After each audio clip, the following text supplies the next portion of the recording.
पापा भी ऑटो भी चला रहे हैं, वो भी उनका नहीं है सर, अभी वो किराए पे चला रहे हैं। कोरोना में भी हमारी हालत बहुत खराब रही, खाने के पैसे खत्म हो गए थे, 1 महीने का कुछ बचा था राशन की, हाँ हम निपटा सकें। लेकिन पापा ने कभी मेरी पढ़ाई के लिए कुछ नहीं छोड़ा सर। मेरे रिलेटिव्स भी बोलते हैं, मैं थोड़ा है ना सर कि मतलब बड़े भाई ने छोड़ दिया, मैं छोटा बेटा हूं, मेरा बड़ा भाई मुझे सपोर्ट कर रहा है, पापा सपोर्ट कर रहे हैं। लगता है कि लाइफ में मुझे करना है कुछ, मैं करूंगा इनके लिए। अब आप डॉक्टर बनके, बहुत इमोशनल मोमेंट है, हम समझ सकते हैं। अभी एक एक बच्चे की जब हम कहानी सुन रहे थे तो मैं समझता हूं कि सबकी आंखों में पानी आ रहा था कि ये करिश्मा भी हो सकता है। इस साल दिल्ली सरकार के स्कूलों से 1141 बच्चों ने जेईई और नीट क्वालिफाई किया है। कोविड-19 गया था, उस टाइम पूरा लॉकडाउन लगा हुआ था, तो जैसे सबके घर में था वैसे मेरे घर में भी जो मेरे भाई कमाते थे उनका काम धंधा बंद हो गया था। तो उस टाइम हमने बहुत ही मुश्किल स्थिति में हमने अपना घर चलाया। उस टाइम श्री अरविंद केजरीवाल जी ने स्कूल के बच्चों को टैबलेट बांटे थे, जिस वजह से हमने टैबलेट यूज करके ऑनलाइन स्टडी कर सके। मैं रानी झांसी सर्वोदय कन्या विद्यालय रेलवे कॉलोनी तुगलकाबाद की एक छात्रा हूं और मैंने नीट में 598 रैंक पे पोजीशन पे हूं और मेरे पापा एक सिक्योरिटी गार्ड हैं। तो फाइनेंशियल प्रॉब्लम्स तो हमारे घर में है ही, लेकिन हमें मेहनत करती रहनी चाहिए। लॉकडाउन हुआ तो उसके बाद श्री माननीय प्रधानमंत्री मुख्यमंत्री जी ने हमें टैब दिए, तो इससे बहुत सहायता मिली, हमें इससे पढ़ने में बहुत सहायता मिली। तो मैं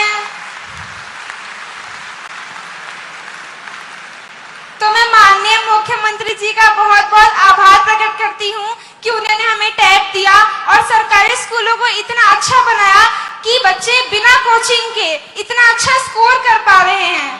और सर, मैं राजकीय प्रतिभा विकास विद्यालय लाजपत नगर का एक विद्यार्थी हूँ। सर, मैंने जेईई एडवांस की परीक्षा क्वालिफाई की और उसमें जनरल ईडब्ल्यूएस रैंक 569 प्राप्त की। सर, इसका पूरा श्रेय सर मैं हमारी गवर्नमेंट और सर मेरे जो स्कूल के टीचर्स हैं जिन्होंने सर मोटिवेट किया, हमेशा कहा कि हो सकता है, तुमसे भी हो सकता है। सर बहुत ज्यादा मदद की सर मेरी हमेशा। जी, मेरे फादर मतलब पेंटर हैं एंड मेरी मदर होम मेकर हैं और मेरे एक बड़े भैया हैं। मतलब मेरे से ज़्यादा इन लोगों ने स्ट्रगल किया है, मेरे टीचर्स, मेरे पेरेंट्स, उसके बाद मेरा नंबर आता है। बस सर, सब कुछ आप मुख्यमंत्री जी की वजह से ही हुआ है जो हुआ है आज।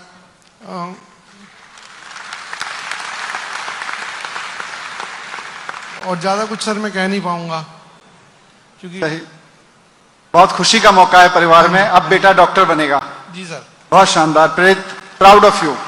Thank you. सिर्फ आपके पापा को नहीं, हम सबको आपके ऊपर बहुत गर्व है। सर, पापा बोल नहीं पा रहे, लेकिन इनको गैस्ट्रो की बहुत प्रॉब्लम थी।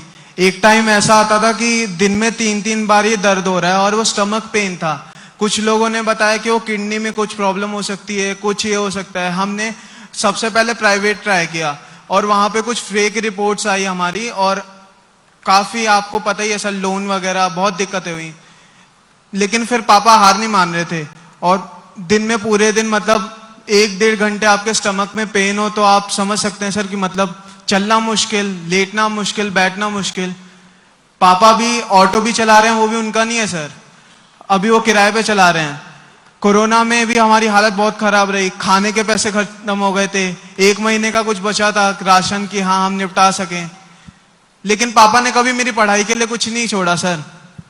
मेरे रिलेटिव्स भी बोलते हैं, मैं थोड़ा है ना सर कि मतलब बड़े भाई ने छोड़ दिया, मैं छोटा बेटा हूं, मेरा बड़ा भाई मुझे सपोर्ट कर रहा है, पापा सपोर्ट कर रहे हैं। लगता है कि लाइफ में मुझे करना है कुछ, मैं करूंगा इनके लिए। अब आप डॉक्टर बनके, बहुत इमोशनल मोमेंट है, हम समझ सकते हैं। मैंने अपनी कैटेगरी में 597 रैंक हासिल की है नीट के एग्जाम में। फैमिली का, टीचर्स का क्या सपोर्ट रहा, कुछ बोलना चाहेंगे आज इस अवसर पर मुख्यमंत्री जी के सामने? सब फैमिली और टीचर्स ने हमेशा ही सपोर्ट किया। टीचर्स हमेशा कहते थे कि तुम कर सकती हो, और फैमिली ने कभी ये नहीं कहा कि तुमसे नहीं होगा। वो हमेशा कहते थे कि तुम करोगी, और उन्होंने हमेशा सपोर्ट किया। बहुत बढ़िया प्रिया, आज डॉक्टर बनने जा रही हैं, so proud of you. Thank you sir.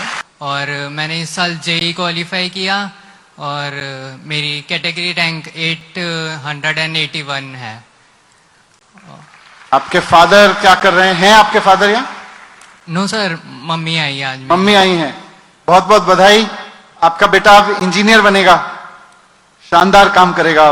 आप कुछ कहना चाहती हैं? Sir please. आपके पापा कितना पढ़े हुए हैं? सर पापा तो नहीं है, वो स्लीपर फैक्ट्री में काम करते हैं, तो एजुकेटेड नहीं है, लेबर है सर, और डेली वेजेस वर्कर है। हमारी फाइनेंशियल कंडीशन भी ज़्यादा अच्छी नहीं है, लेकिन टीचर्स ने काफ़ी अच्छा सपोर्ट किया। हमारी प्रिंसिपल मैम पर्सनल काउंसलिंग करती है बच्चों की।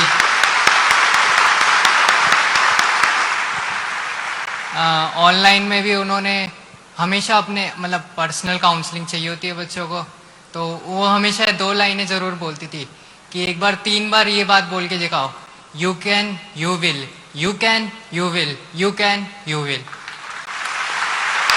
और दूसरी बार वो ये भी बोलती थी कि कई बार बच्चों का इतनी मेहनत के बाद भी नहीं हो पाता, तो भगवान हमेशा साथ है, पॉजिटिव एनर्जी हमेशा साथ है, कहीं ना कहीं मेहनत आगे रंग लाती ही है। And I secured 7,092 general rank in JEE Advance and EWS category rank 897. Sir मेरी इस जर्नी में अगर मैं कहूँ तो मेरे दादाजी का और मेरे टीचर्स का काफी बड़ा रोल रहा सर, और मेरे पेरेंट्स ने भी। लॉकडाउन में भी फाइनेंशियली कंडीशन काफी वीक होती चली गई थी हमारी, पर मेरे पेरेंट्स और मेरे दादाजी ने कभी ये चीज फील नहीं होने दी, और उन्होंने हमेशा पढ़ाई के लिए मोटिवेट करा मेरे को। आपके पेरेंट्स क्या करते हैं? सर मेरे जो फादर हैं वो डेली वेजेस पे काम करते हैं, और मेरी मदर जो हैं वो घर पे सिलाई का काम करती हैं। और सर जब मेरा जेई मेंस होने वाला था उससे पहले मेरे दादाजी का देहांत हो गया था, तो जिस वजह से मैं इमोशनली और मेंटली काफी ज्यादा अनस्टेबल होने लग गया था। सर अगर उस समय पे मेरे टीचर्स मेरे को सपोर्ट नहीं करते तो मैं शायद ये एग्जामिनेशन देने भी नहीं जा रहा था, क्योंकि सर उस समय पे मैं बिल्कुल हिम्मत हार गया था। पर ये है मेरे दादाजी जब उनके प्राण निकले उससे 1 घंटा पहले उन्होंने जब मेरे से बात करी थी, उन्होंने मेरे को यही बोला, बेटा तेरे को पढ़ना है और तेरे को मेरा नाम रोशन करना है। हमारे घर में इतना पढ़ना आप कि हमारे घर में कोई ये ना कह सके कि मेरा पोता अनपढ़ रह गया। सर उन्होंने काफी सपोर्ट करा मेरे को, और आज उनकी बहुत याद आ रही है मेरे को यहाँ पर। मैं आरटीवी सेक्टर 10 द्वारका का स्टूडेंट हूँ, और सर मेरे पापा एक ट्यूटर हैं और मेरी मम्मी होम मेकर हैं। सर जितना भी मैं अपने पेरेंट्स, अपने टीचर्स और एजुकेशन सिस्टम जो कि इतना अच्छा हमारे मुख्यमंत्री जी ने डेवलप किया है, उसे थैंक यू कहूँ वो कम है, क्योंकि कोविड टाइम में भले ही हमारे पास फैसिलिटीज कम थी, मुख्यमंत्री जी ने टैब दिए। हमारे पेरेंट्स जिन्होंने डबल टाइम अपना काम किया ताकि हम अपनी पढ़ाई अच्छे से कर सकें, और जो टीचर्स जिन्होंने हमें पढ़ाया, हर बार उन्होंने हमारा मार्गदर्शन किया, उसको मैं अपने शब्दों में बयान नहीं कर सकता। बस उनसे यही प्रार्थना है कि उनका आशीर्वाद मेरे पे बना रहे। आज बहुत इम्पोर्टेंट दिन है और बहुत इमोशनल दिन है। अभी एक बच्चे की जब हम कहानी सुन रहे थे तो मैं समझता हूं कि सबकी आंखों में पानी आ रहा था कि ये करिश्मा भी हो सकता है। एक बच्चे की कहानी किसी करिश्मा से कम नहीं थी।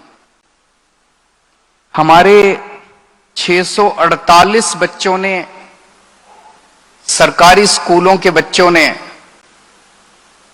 बहुत गरीब परिवार से जो आते हैं, बहुत एडवर्स सर्कमस्टांसेस में जो रहते हैं, 648 बच्चों ने नीट की परीक्षा क्वालिफाई की है। उसमें 199 लड़के हैं और 449 लड़कियां हैं। एक बार सबके लिए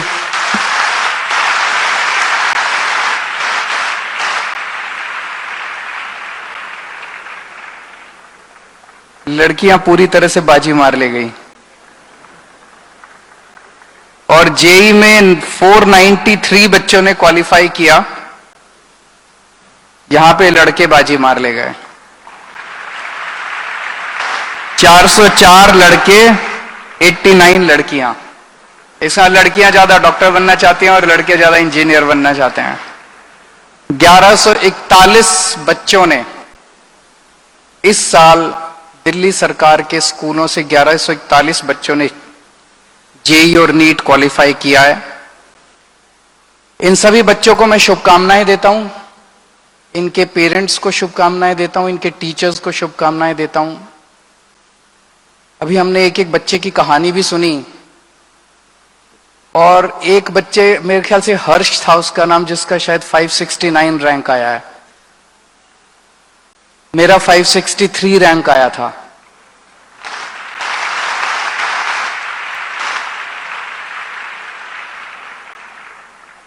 उन्नीस सौ 85 में मैंने आईआईटी के पेपर, जेई के पेपर दिए थे।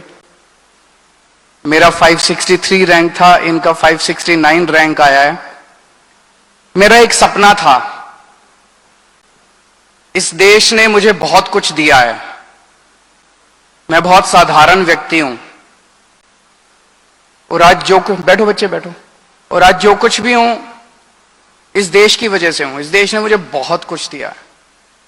मेरा एक सपना था कि जो शिक्षा मुझे मेरे देश ने दी है, मुझे बहुत अच्छी शिक्षा मिली अपनी जिंदगी में, जो शिक्षा मुझे मेरे देश ने दी है वैसी ही शिक्षा, वैसी ही अच्छी शिक्षा मैं इस देश के हर बच्चे को मुहैया करा पाऊं, चाहे वो गरीब का बच्चा हो चाहे अमीर का बच्चा हो।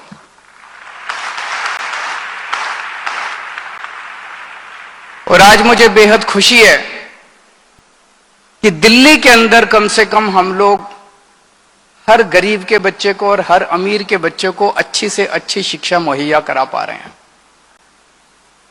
जितने बच्चों ने क्वालिफाई किया है उन सब बच्चों से भी मेरी विनती है, आप लोग डॉक्टर बनोगे, आप लोग इंजीनियर बनोगे, आप खूब फलो फूलो आगे बढ़ो। दो चीजें हैं, एक तो अपने परिवार को मत भूल जाना, अपने माँ बाप को मत भूल जाना। अभी कई बच्चों ने अपनी अपनी कहानियां सुनाई, कैसे उनके माँ बाप ने, अपने टीचर्स को भी मत भूल जाना, कैसे उनके माँ बाप ने बड़ी कठिन परिस्थितियों के अंदर अपना पेट काट के बच्चों को पढ़ाया है। तो जब डॉक्टर बन जाओ, इंजीनियर बन जाओ, माँ बाप का ख्याल रखना, टीचर्स का ख्याल रखना और सबसे इंपॉर्टेंट देश के लिए कुछ करना।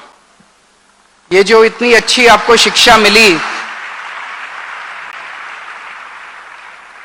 इतनी अच्छी जो शिक्षा मिली, सारी शिक्षा आपको फ्री में मिली। कुछ भी फ्री में नहीं आता, इसमें देश का पैसा लगा, लोगों का पैसा लगा, गरीबों का पैसा लगा। इस देश का गरीब से गरीब आदमी भी टैक्स देता है। जब हम दूध पीते हैं उस पर टैक्स लगता है, जीएसटी। जब हम दही खाते हैं उस पर टैक्स लगता है। जब हम किताब खरीदते हैं, माचिस खरीदते हैं बाजार से, उस पर टैक्स लगता है। तो इस देश का भिखारी भी टैक्स देता है, जैसे वो बाजार से कुछ खरीद के लाता है उस पर टैक्स देता है। उसके गरीब से गरीब लोगों के टैक्स के पैसे से आप लोगों को इतनी शानदार शिक्षा मिली है। तो देश को मत भूल जाना जब डॉक्टर इंजीनियर बन जाओ, ये बहुत जरूरी है। जितने लोग डॉक्टर बन रहे हैं, आज कसम खा के जाओ कि कम से कम आधे मरीज गरीबों के देखोगे और फ्री में देखोगे।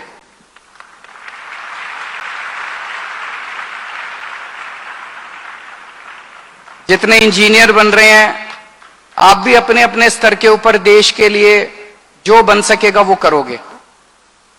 5-5, 10-10 लोगों को अच्छा पढ़ने में मदद करोगे।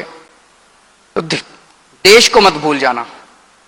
आप में से बहुत सारे बच्चों को विदेश जाने का मौका मिलेगा। जब मैं आईआईटी में था 1989 में, मैंने पास आउट किया, मेरे नंबर अच्छे आए थे। हमारी क्लास में, मैकेनिकल इंजीनियरिंग में मैं था, हमारी क्लास में बहुत सारे बच्चे मेरे से नीचे वाले नंबर वाले भी बच्चे अब्रॉड चले गए, विदेश चले गए। विदेश जाना बुरी बात नहीं है, लेकिन फिर वापस जरूर आ जाना। रहना अपने देश के अंदर है, मरना अपने देश के अंदर है। ऐसे मत करना कि पढ़ाई यहां से करो और तरक्की अमेरिका की करो। पढ़ाई अपने देश में, पैदा अपने देश में हुए, वहां से पढ़ के आना, वहां से ज्ञान बटोर के आना, दूसरे देशों से ज्ञान बटोर के आना, लेकिन फिर आके तरक्की अपने देश की करना, अपने देश के अंदर आके अपना काम करना। आज दिल्ली ने एक तरह से एक राह दिखाई है पूरे देश को। सबसे ज्यादा तो मैं टीचर्स का बहुत बहुत आभार प्रकट करना चाहता हूं, प्रिंसिपल्स का आभार प्रकट करना चाहता हूं। जितने बच्चे अभी खड़े हुए अपनी अपनी बात करने के लिए, हर बच्चे ने एक ही बात बोली, मेरे टीचर्स ने मुझे बहुत सपोर्ट किया, मेरे टीचर्स ने मुझे बहुत सपोर्ट किया।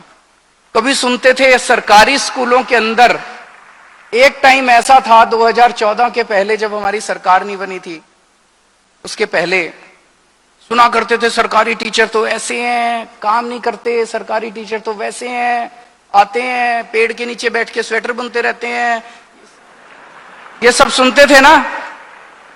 वही सरकारी टीचर हैं, वही सरकारी टीचर है, हमने कोई बदले थोड़ी हैं। 60,000 सरकारी टीचर है दिल्ली सरकार में, वही टीचर हैं। उनको माहौल अच्छा मिल गया और उन्होंने करिश्मा करके दिखा दिया, क्रांति करके दिखा दी, जिसकी चर्चा आज एक एक बच्चा टीचर्स की तारीफ कर रहा था, एक एक बच्चा कह रहा है। और मैं भी सरकारी स्कूलों में जब भी जाता हूं, बच्चों से बात करता हूं, सारे बच्चे एक ही बात बोलते हैं, हमारे टीचर्स ने बड़ा सपोर्ट किया, हमारे टीचर्स ने बड़ा सपोर्ट किया। Salute to the teachers.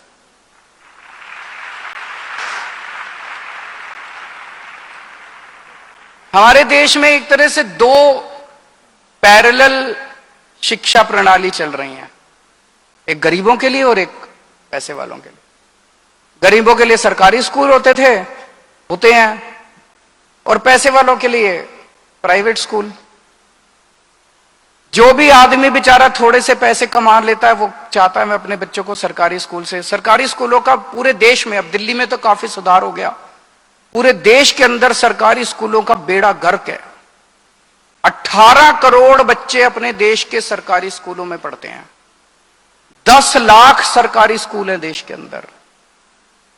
और मुझे ये शब्द इस्तेमाल करने के लिए माफ कीजिएगा, लेकिन बाकी देश के अंदर जो सरकारी स्कूल हैं, कई अच्छे भी हैं, सारे खराब नहीं है, लेकिन जो खराब है उनका कबाड़ खाने से ज्यादा अच्छा उनका स्टेटस नहीं है सरकारी स्कूलों का। उन्हें ठीक करना है, उन्हें ठीक करना है।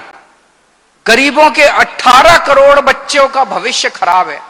18 करोड़ बच्चे इन सरकारी स्कूलों में पढ़ते हैं। एक माहौल यह बनता जा रहा था देश के अंदर कि सरकार स्कूल चलाती है, government can not run the school, government can not run the hospitals. सरकार स्कूल चला नहीं सकती, इसलिए इनको सबको प्राइवेट को दे दो। बीच में तो एक माहौल चला था कि CSR में चैरिटेबल बेसिस से 4 स्कूल इस कंपनी को दे दो, 4 स्कूल उस कंपनी को दे दो, 4 स्कूल इस कंपनी को। Education is not a matter of charity, education is a matter of right. एक बच्चे का अधिकार है, जो इस देश के अंदर पैदा होता है, उसका अधिकार है कि उसे अच्छी से अच्छी शिक्षा मिलनी चाहिए। किसी के रहमो करम के ऊपर, चैरिटी के ऊपर थोड़ी हमारे बच्चे पढ़ेंगे। और एक माहौल बना दिया गया देश के अंदर कि सरकार स्कूल नहीं चलाती तो स्कूलों को, सरकारी स्कूलों को बंद कर दिया जाए, सरकारी स्कूलों को बंद कर दिया जाए।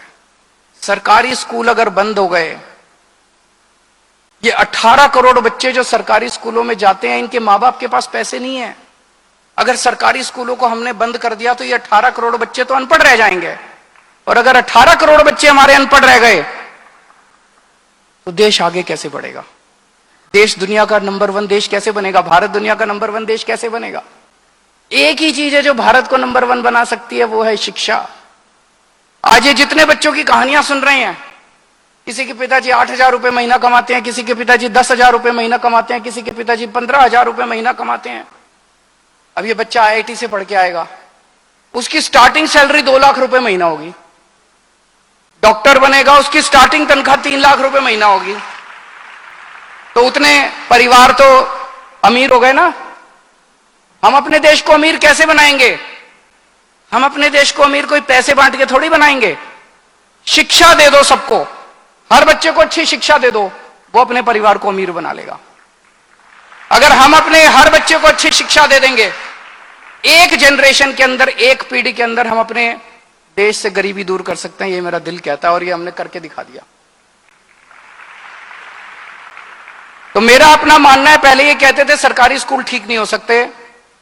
आप सबने, मेरा और मनीष जी का तो इतना ही कंट्रीब्यूशन है, हम आपके बीच में आके भाषण दे जाते हैं, लेकिन सारा काम किया पेरेंट्स ने, सारा काम किया टीचर्स ने, सारा काम किया प्रिंसिपल्स ने, सारा काम किया बच्चों ने। आपने एक क्रांति का लाई है दिल्ली के अंदर, जिसने पूरे देश को दिशा दिखाई है कि सरकारी स्कूल भी ठीक हो सकते हैं।